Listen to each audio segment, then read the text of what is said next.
It's an ice cold Friday afternoon here in New York City, and despite nearly losing my fingers from frostbite, I'm actually in a very good mood. And do you know why? Well, besides the fact that I'm finally thawing out here in the Brooklyn studio, it's because it's a Friday. And it's not just any Friday, guys. It's a Friday leading into a 3-day holiday weekend. And no, the holiday's not Valentine's Day. It's a day where we have to thank George Washington and President's Day, USA.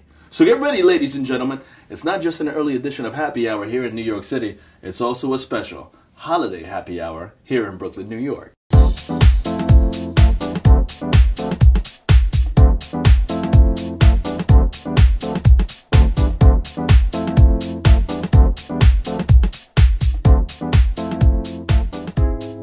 This Friday afternoon has seen U.S. stocks trade near session highs as investors continue to find encouragement overseas and amid a rebound in energy prices.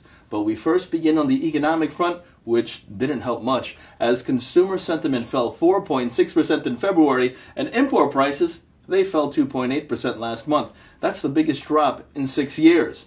But the world came to the rescue. Greek Prime Minister Alexis Tsipras has agreed to meet with representatives of the European Union, European Central Bank, and the International Monetary Fund ahead of Monday's key Eurogroup meeting. And this Sunday, Russia expected to enter a ceasefire with Ukraine. This was announced on Thursday, and the anticipated move has sent European and U.S. stocks higher today. Now, you combine that with crude oil prices rallying nearly 4% intraday, the U.S. dollar seeing steady trade against the euro, and gold rising 1.15%, and you have yourself a session where advancers were just a step ahead of decliners over at the New York Stock Exchange. Let's now take a look to see how the markets are shaping up to close out the week.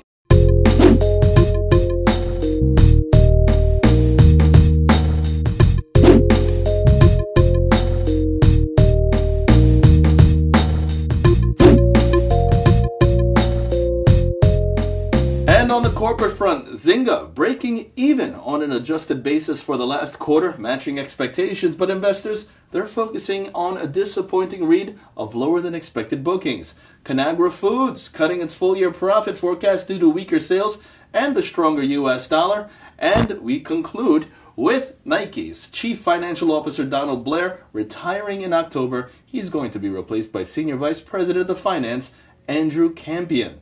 And a very quick reminder, follow us on social media, subscribe to us on modernwallstreet.com on YouTube, and here's some weekend advice, especially for those of you here in the tri-state area. You think today is cold? Just be prepared to bundle up on Sunday, where it's supposed to be a bitter cold high of 16 degrees Fahrenheit and nearly 6 degrees Fahrenheit at its lowest. Now, for those of you overseas, that's -8 Celsius at best and -14 Celsius at the low. Yeah. Be safe, New York City. And this weekend is also the NBA All-Star Game right here in Brooklyn, 4 or 5 blocks away. Well, at least a part of it is Saturday night, right? And seems like no one cares. And with that stated, have yourself a drink, stay warm, enjoy the 3-day weekend, and I know I will. And I'll see you guys on Tuesday morning. For ModernWallStreet.com, I'm James Swinney.